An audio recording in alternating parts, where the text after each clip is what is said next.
Rahim. Alhamdulillah. Wassalatu wassalamu ala Rasulillah. All praise be to Allah. And I ask Allah to bless our Prophet and Messenger Muhammad sallallahu alaihi wasallam. I would like to welcome you all to the last session of the Jihad series. It's not the last session, inshallah, in the Islamic education series. We will be continuing that, inshallah, up to Ramadan, and then we will resume, inshallah, after Ramadan. But this is the last session in the Jihad series. And today, inshallah, I'm going to address, if time permits, three questions, really, that kind of tying up some loose ends. And then I'm going to leave some time in the end for questions, so that if you have questions about anything that we discussed in the past, I think 5 or 6, I forgot count right now, but in the past lectures about the series of Jihad, then I will be happy to answer them, inshallah. The first question I want to address is the question that came up that many of you brought forward in several of the talks, and that is it permissible for a Muslim in America to join the military? And if a Muslim is in the military, is it permissible for them to fight or participate in a war of any kind? This issue has been addressed. This is not the first time in Islamic history that this issue has come up, where a Muslim minority in a non-Muslim majority country was in a situation where they either were forced to join the military or were asked to join the military or had certain benefits by joining the military. And then what is the ruling regarding those Muslims? What can they do? What can they not do? What are they allowed to do? Now, this question I'm going to come back to, but this is really part of a bigger question. And we need to address that bigger question first.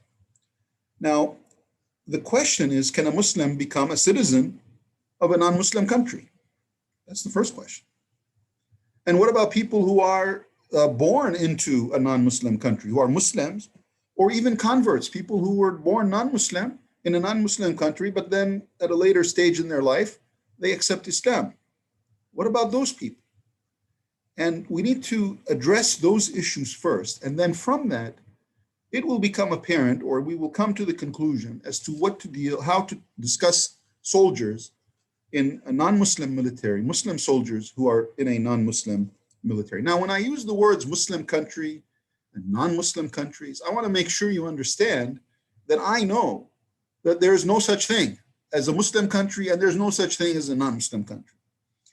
There are Muslim majority countries and there are non-Muslim majority countries.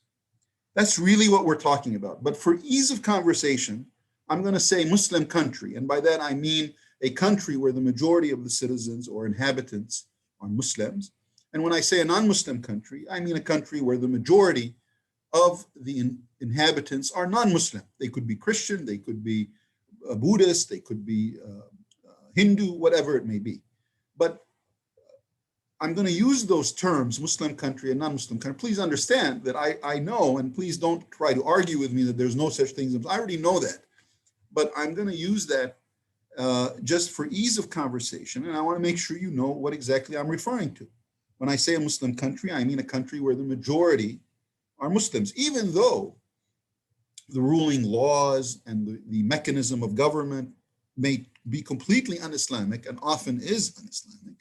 But nevertheless, it is most of the people who live there are Muslims. And the same goes for a non-Muslim country.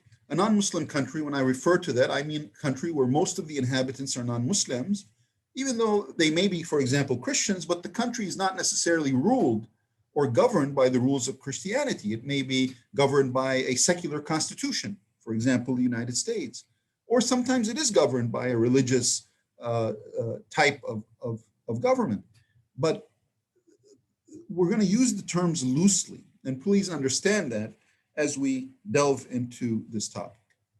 Now, the question that the scholars have answered is, can a Muslim Let's start from the beginning. Can a Muslim go and visit a non-Muslim country? Simple question. Not to live there permanently, just to go for vacation, whatever it may be, or go to seek a medical treatment for a defined period of time, or go there to learn, study for 4 years, and then come back to his or her original Muslim country. The scholars say, yes, it is permissible, if there is some guarantee of safety, what they call in Arabic, aman, that there's some guarantee of safety. Now, in the modern world, that guarantee of safety is accomplished by obtaining a visa. So if you have a visa to enter a country, when they give you a visa, they're essentially telling you, you're allowed to come here. We're not going to kill you if you show up. We're giving you permission. We're not going to imprison you for showing up. We're giving you permission to come in. So you're kind of given a guarantee of safety. As long as you abide by our rules and our laws while you're here, and you don't do anything, violate any laws, we will leave you alone, and you can be in the country. And usually there's an expiration date. So they'll say, you're here for this period of time, and then you have to leave. So the Muslim scholars pretty much are in agreement that that is permissible for Muslims to do. They also are in agreement that it is permissible for non-Muslims to enter a Muslim country. So if they come to a Muslim country for example, trade or work or whatever it may be, or to learn, then they should be given the guarantee of safety. So it's a reciprocity. If non-Muslim countries give Muslims a guarantee of safety, then Muslim countries should also likewise give those non-Muslims who wish to come to a Muslim country a guarantee of safety. So that's a temporary relocation. Now, what about a permanent relocation? So a Muslim in a Muslim country decides to go to a non-Muslim country and reside there permanently, make that his or her home. Now, and it could be for a variety of reasons. They could go there to seek education. They could go there for financial reasons. They may not be doing well in their own country or may not have the opportunities, and they may have better opportunities in the non-Muslim country for work or for earning a living or opening a business or whatever it may be. And sometimes it's because they're escaping harm or persecution. So they may be persecuted in their own Muslim country. And so the only way to escape that persecution is to go to a non-Muslim country. Some people say that in that scenario, it's actually obligatory that the Muslim leave and go to a non-Muslim country. So there are different opinions depending on the circumstance. Now, this issue of permanent relocation of a Muslim from a Muslim country to a non-Muslim country, the scholars have controversial opinions. There are basically 4 opinions. The first opinion is that it is haram, and they just say you cannot do it. That's it, not allowed. As long as there's a Muslim country, you can't go to a non-Muslim country. Now, that's pretty extreme, and they use one particular ayah in the Quran in which Allah subhanahu wa ta'ala says, بسم الله الرحمن الرحيم يا أيها الذين آمنوا لا تتخذوا اليهود والنصارى أولياء بعضهم أولياء بعض ومن يتولهم منكم فإنه منهم إن الله لا يهدي القوم الظالمين. O you who believe, do not take the Jews and Christians as allies. Some of them are allies to one another. Whoever of you allies himself with them, he becomes one of them. Allah does not guide wrongdoing people. So they use this ayah in which Allah subhanahu wa ta'ala is saying, if you ally yourself with the Christians or the Jews, then you become one of them. Now, this is a complete misinterpretation, and we're going to discuss that here shortly. They also use a hadith of the Prophet sallallahu alaihi wasallam in which he said, أنا بريء من Muslim يعيش بين أظهر المشركين. I am not responsible for, basically is what he's saying. I disown. I'm not responsible for a Muslim who lives amongst the idol worshippers, amongst those who associate someone with Allah subhanahu wa ta'ala. Now, the scholars who answer this issue, they say, first of all, just the fact that a Muslim lives in a non-Muslim country does not mean that he's allying himself with the non-Muslims, okay? Because You can be living amongst non-Muslims, but in your heart, you're a Muslim. So in essence, you're not changing your religion just by living there.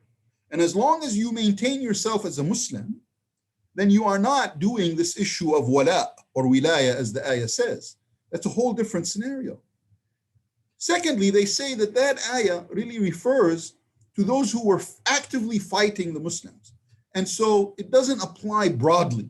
So if you go and you join a peaceful society and nobody's killing you or harming you, that's a different scenario. And the ayah doesn't apply. Now, in terms of the hadith, this hadith of the Prophet ﷺ, first of all, there is a question of whether it might be an unauthentic hadith, although some scholars have said it is an authentic hadith, but it occurred in a very specific circumstance.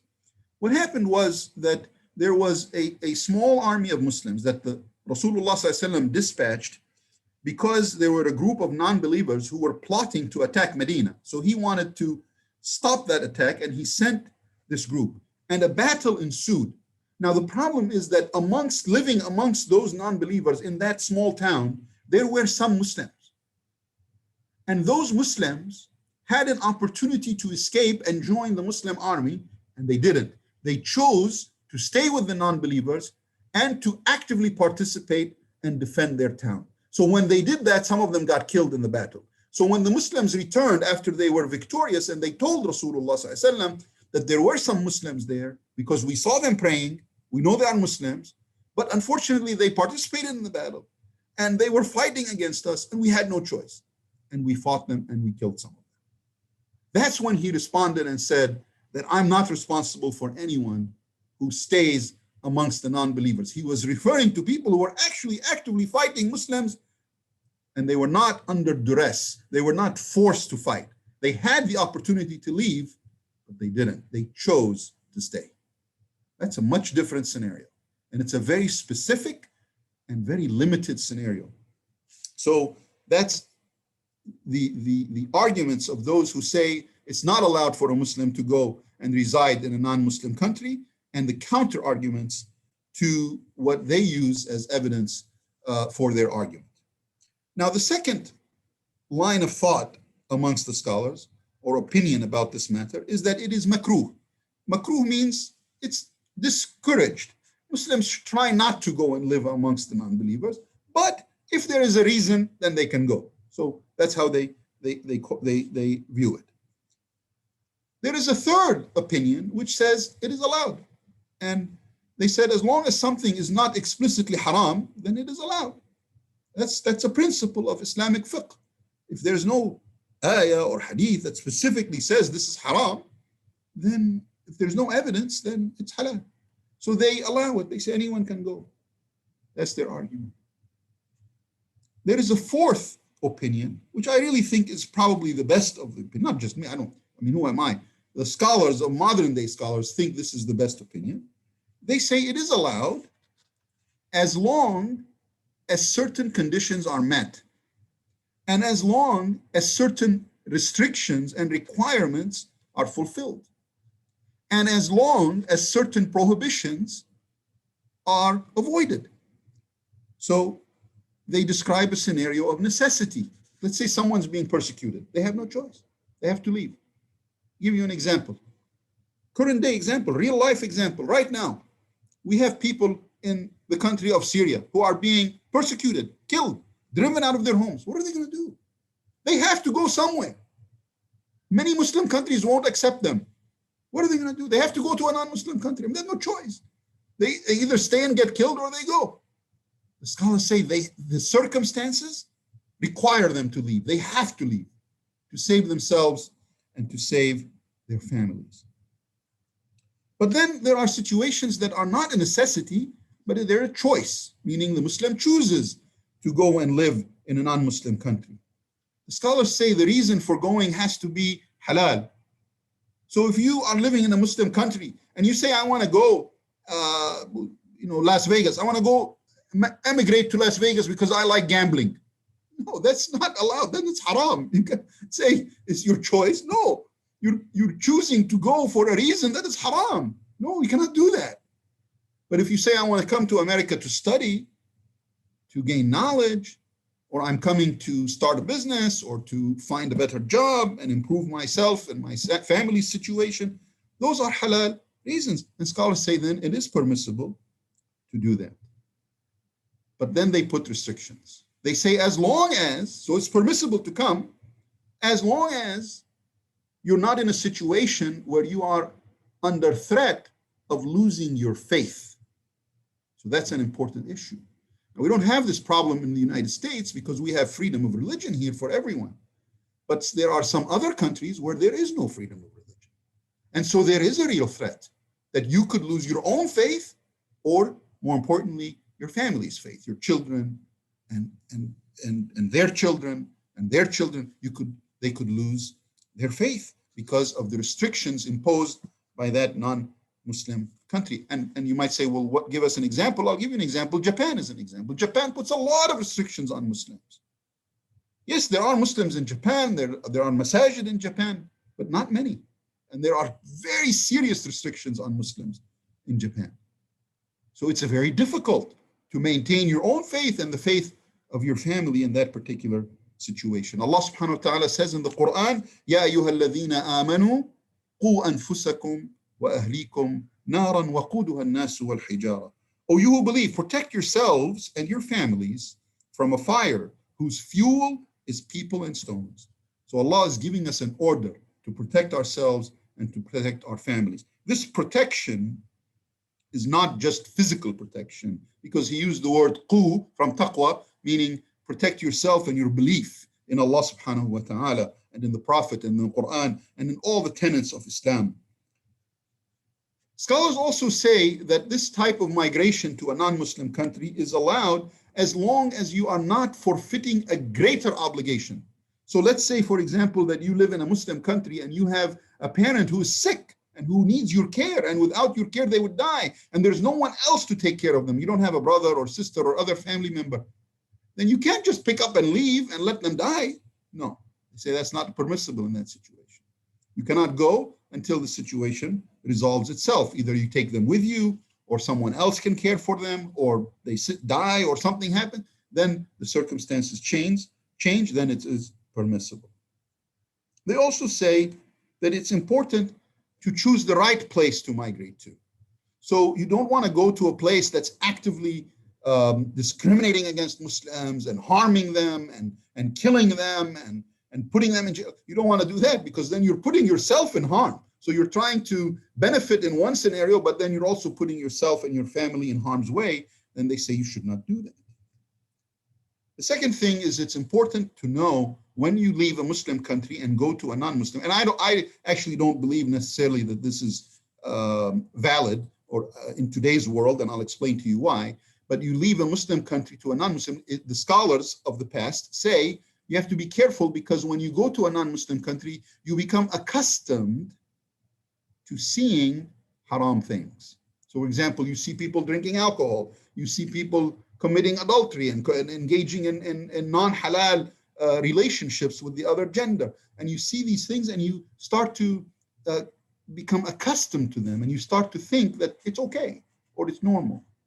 Yes, that is true. And it's important that the Muslim protect himself and his family from all of this. But the reason I hesitated in the beginning is because, unfortunately, all of these things are now happening in Muslim countries. So even people who live in Muslim countries are exposed to all of these kinds of what the scholars call al-munkarat, evil things or bad things. People who live in Muslim countries. And the world has become now, really there's one platform, which is the internet, where everything's accessible. So people can see these munkarat wherever they are. No, it doesn't matter which country or which city, it's available to everyone to see. Now, these same scholars who defined some of these restrictions and rules also said that the presence of Muslims in non-Muslim countries is extremely important. They said, number one, it allows Islam to prosper, and they give examples. They say historically, the vast majority of Muslims did not enter Islam through battle, and we talked about this. I mean, if you look at Indonesia and many parts of Southeast Asia, there were no battles. It was by Muslims who emigrated there and lived there. So therefore, there is a lot of benefit to having Muslims go to non-Muslim countries. Secondly, is that if Muslims go there, then the indigenous Muslims, people who are from that country but are a minority, will be strengthened by having additional Muslims there. They will get more rights. They will be able to participate in the political world, in the financial world, and they will become more powerful, even though they are a minority. So therefore, it's important to do that rather than have them to be very small in numbers and very weak in the greater society. Now, this opinion is also strengthened by the historical fact of the emigration of Muslims to Al-Habasha. If you recall, we talked about this a little bit during the Hijrah series, that Muslims left Medina under the instruction of Rasulullah ﷺ to go to Al-Habasha, which was ruled by a Christian king at the time. And they went down. You could say, well, that's a different situation because they were being persecuted, so they left. But here's what's not different. Many of those Muslims who went to Al-Habasha stayed there even after Rasulullah ﷺ and the Muslims went to Medina and established the city of Medina as a Muslim city, ruled by Muslim rules, by Muslim government. And the Muslims were strengthened in Medina. Even then, many of them stayed in Al-Habasha, and they did not come back to Medina until much later. And the biggest example, the reason we know that, is because Ja'far, the cousin of Rasulullah ﷺ, he did not return from Al-Habasha until the Battle of Khaybar. I mean, that was many years after the Hijrah of Rasulullah to Medina ﷺ. And we know that because when Ja'far returned, he returned at the same time that the Muslims liberated the town of Khaybar. And Rasulullah ﷺ, when he saw Ja'far, he said, I'm not sure which is more pleasing to me, the liberation of Khaybar or the return of Ja'far. That's why we know the timing of his return and what year he returned. We know that from that hadith of the Prophet ﷺ. So the scholars concluded that the fact that Ja'far, who's a Sahabi and extremely knowledgeable, and the cousin of Rasulullah ﷺ, he stayed in Al-Habasha all these years, 6-7 years, and didn't return until the liberation of Khaybar, then it's allowed for Muslims to go and stay in a non-Muslim country. So with all that background, now we come to the question of citizenship, because we're building up to the question of participating in the military. Now we come to the question of citizenship. Now, citizenship is a modern phenomenon. People didn't have passports and all this in the old days. This is a new phenomenon in which nation states started to become established, and they wanted to keep track of their citizens, who's a citizen, who's not. So they issued people citizenship. And you can be a citizen by being born in the country. You could be a citizen by emigrating and staying a certain number of years and following certain rules. Different countries have different mechanisms. Some of them, if you bring a certain amount of money, they'll give you citizenship. If you own property, they'll give you. So different countries have different rules. But basically, when you become a citizen of a country, you become entitled to the rights that are afforded to other citizens in that country.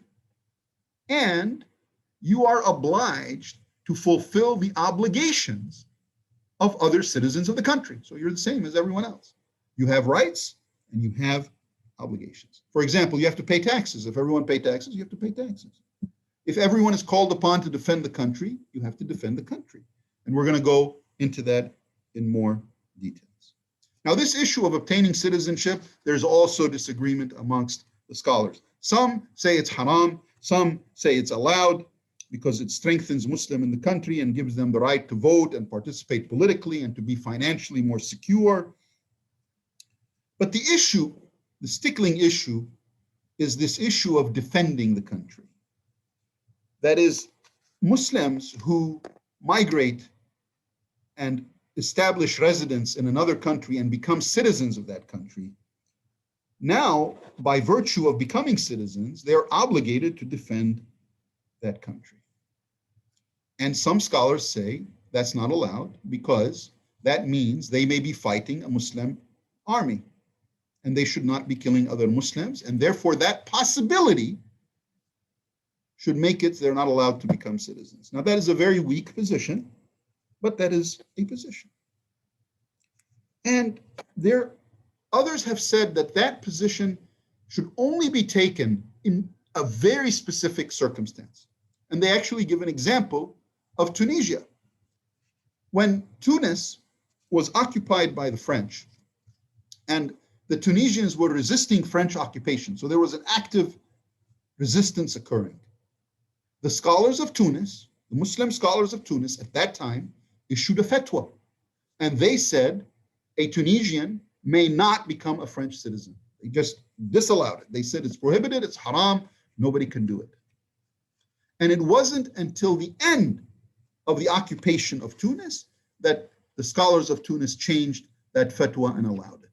But for that period of time, under that specific circumstance, they issued the fatwa. And the vast majority of scholars are in agreement with them. They say they did the right thing at the time. Now,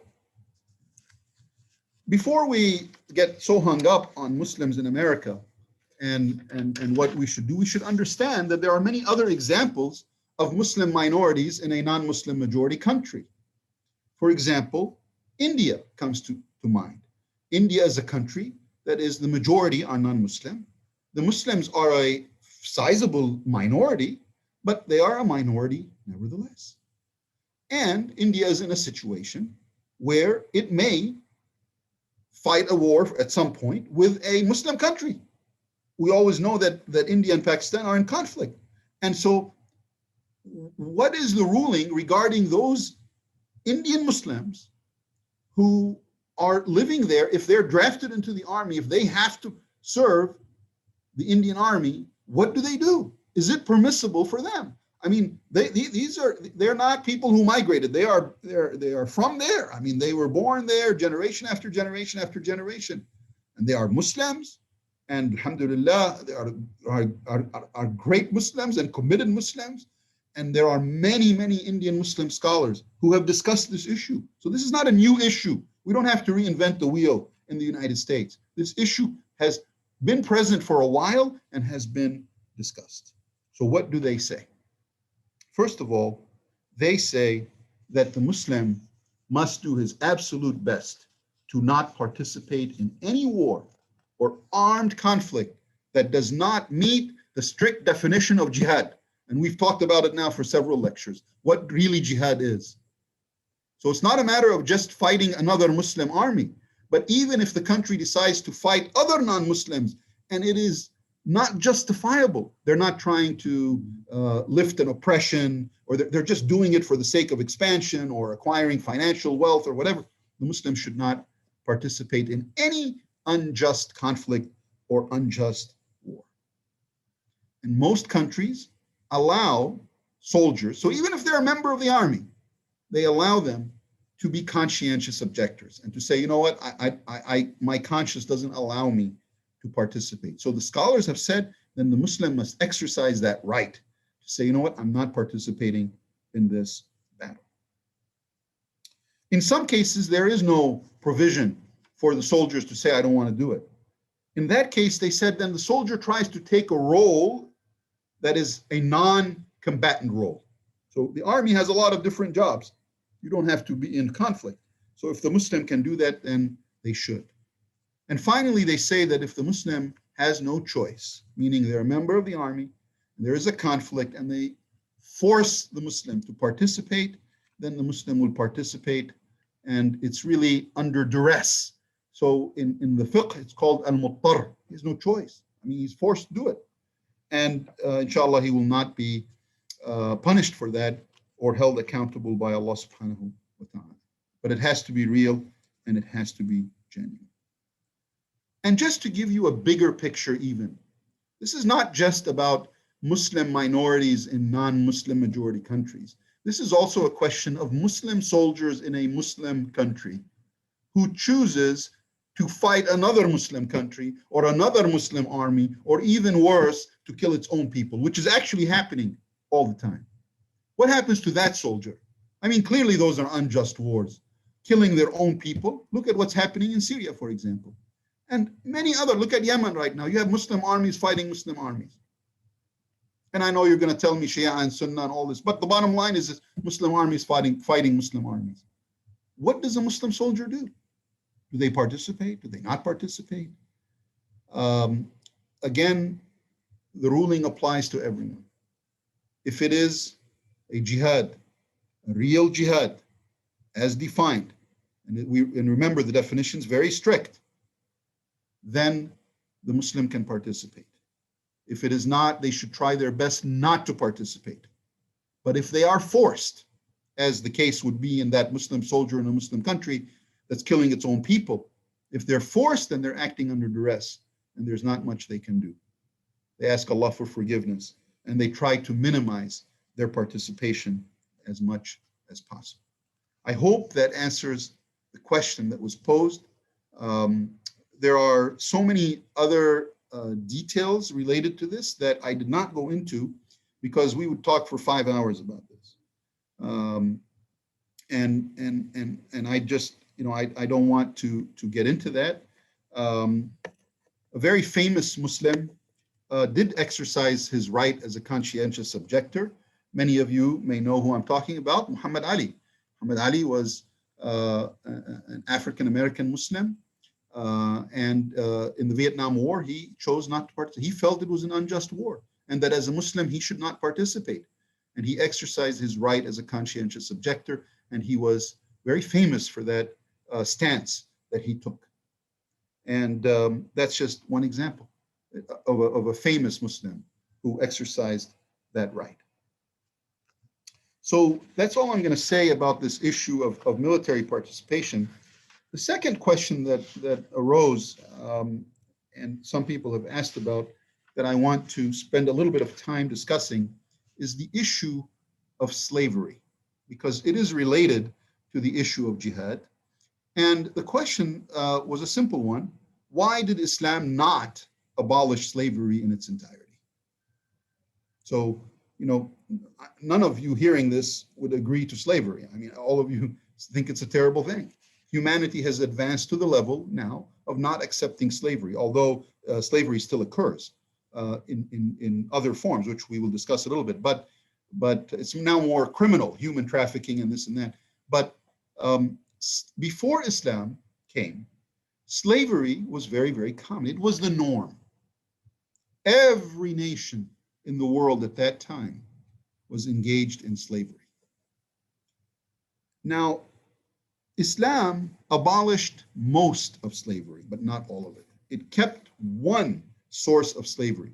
And there was a good reason to do that, and I'm going to explain that to you.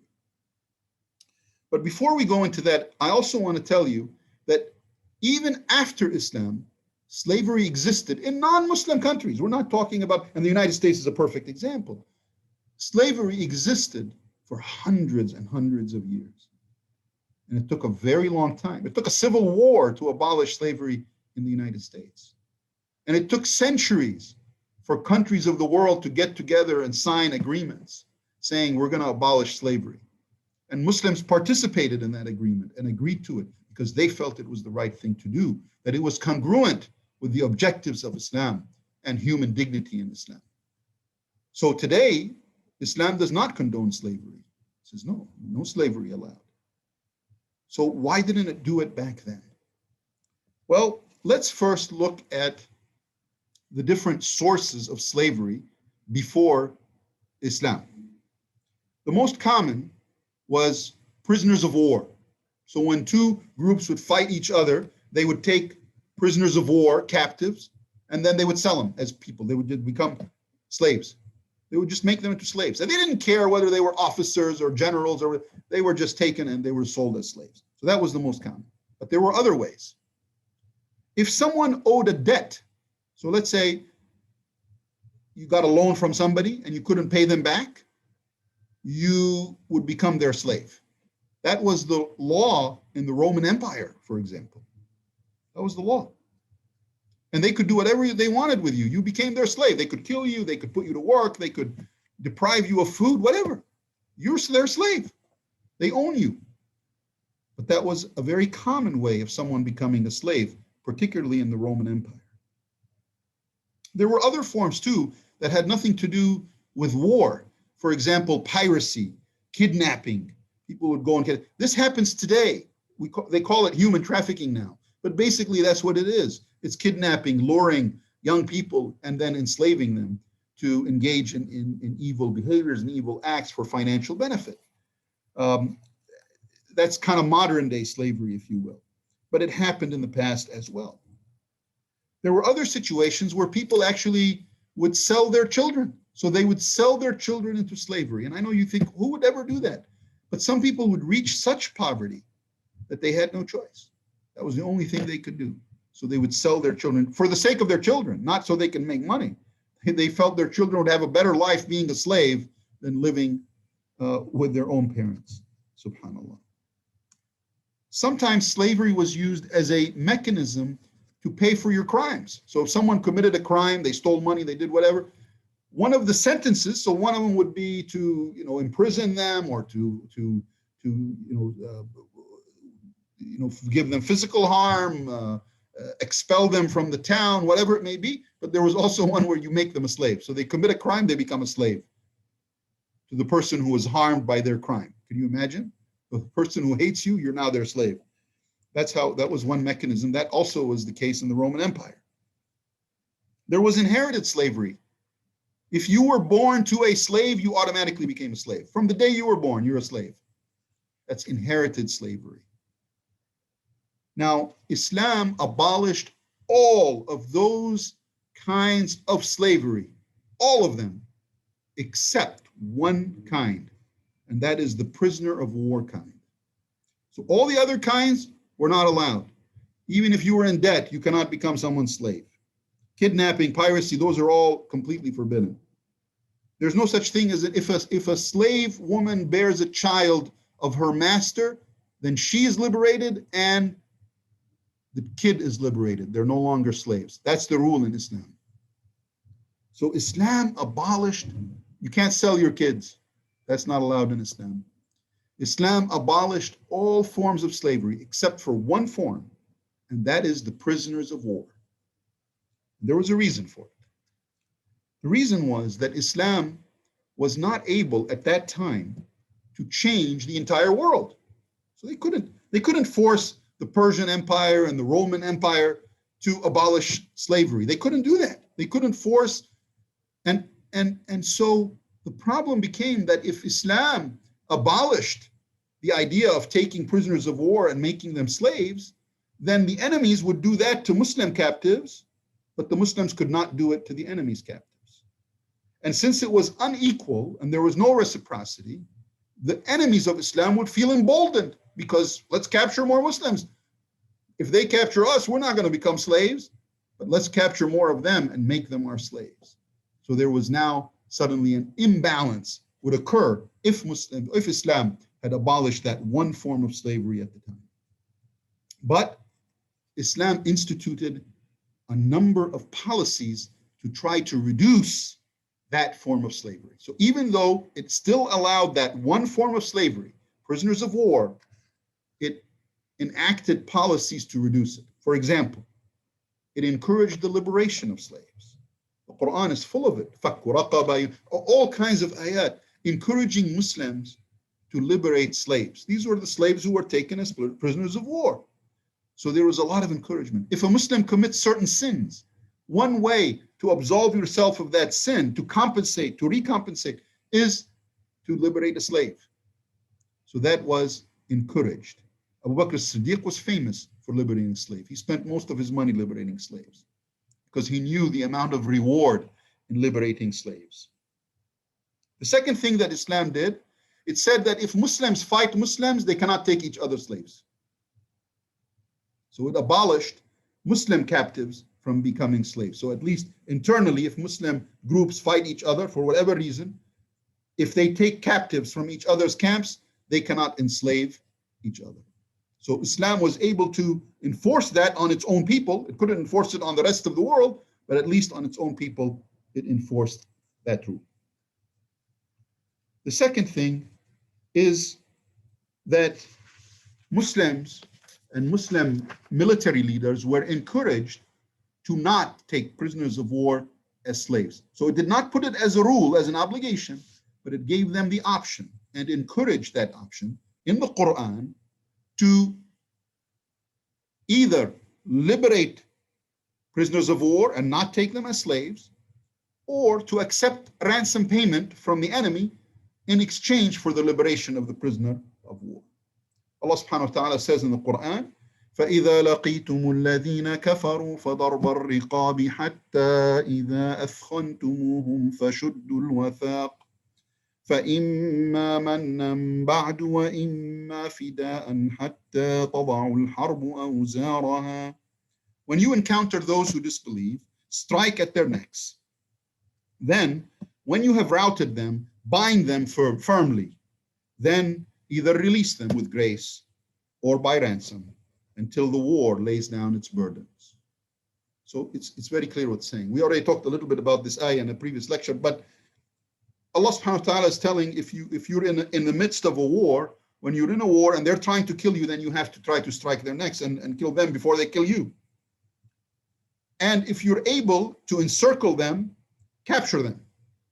And then after you capture them, then he says, imma mannan. You either release them and do it gracefully without humiliating them, just let them go without accepting any payment or any return, or you accept a ransom and you let them go. So that's the choices that Allah gives in the Quran. Interesting, he did not mention enslavement as an option, even though it was still allowed. So you can see here that there was a good reason why Islam did not abolish slavery in its entirety, and how Islam worked very hard to minimize slavery and to remove all the different types. Now, did Muslims adhere to this all the time? Unfortunately, no. I mean, we have to say the truth. We can't modify history. Muslims still were engaged in slave trade, buying and selling slaves, even though they were not supposed to. It was only supposed to be prisoners of war. But we cannot judge Islam by the actions of Muslims. If we do that, we're doomed. We judge Islam by what the Quran says, by what the hadith tells us, and by what the scholars conclude and teach us. That's how we judge Islam. And that's the Islam we need to follow. But that is the answer to the question about slavery. The last thing I want to say, and then I'll open for question, is about Muslims always being shy of their religion, particularly on this topic of jihad. Before I started this series, many people, and in fact in the first lecture, many people after that were apprehensive, were anxious, were concerned.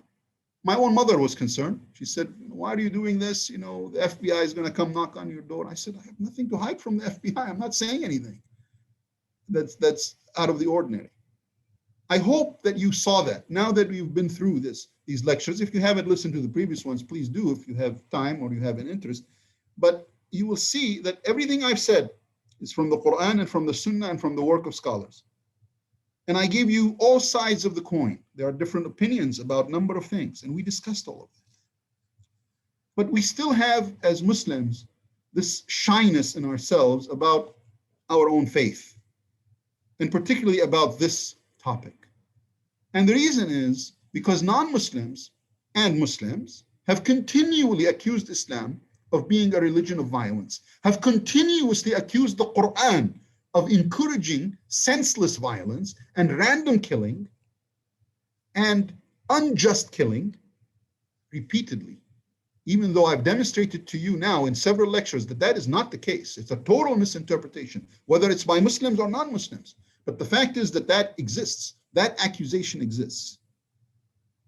So what I want to highlight in just a few minutes is that this concept, this accusation is not peculiar to Islam. And before people accuse Islam and the Quran, they must look at their own selves. Never accuse someone without first evaluating your own self. That's the maximum foolishness, is to criticize someone when you yourself have the same problem. Don't do that. That's foolish. I want to share with you, not about a Muslim writing. Everything I've shared with you so far is about Muslims and what they've said. I want to share with you what a Christian minister wrote. His name is Samir Bishara. Samir Bishara is a Christian scholar and a minister. And he wrote extensively about violence in the Bible. So he actually did an objective and realistic evaluation of violence in the Bible. And he wrote extensively about it. He started out with the story of Qabil and Habil, the sons of Adam. One killed the other, and how vivid the description is in the Old Testament. He went on to describe the battles of the Old Testament and how tens of thousands of people were bloodied and killed and murdered, including the poor and women and children. All of this, he details it in his writings and his evaluation of the Bible. And he comes to the conclusion that the Bible is just as bloody as any other book. So don't, those who accuse the Quran of being bloody, don't do that. Okay. The own scholars of the Bible have said, wait a second, there's a problem in the Bible as well, even though I don't think there's a problem in the Quran, but that's what they say. The second is we look at the history, not of Muslims, but the history of non-Muslims. And what we see is that there is a lot more killing amongst non-Muslims, fighting themselves. I'm not talking about fighting Muslims, than Muslims ever killed in their battles.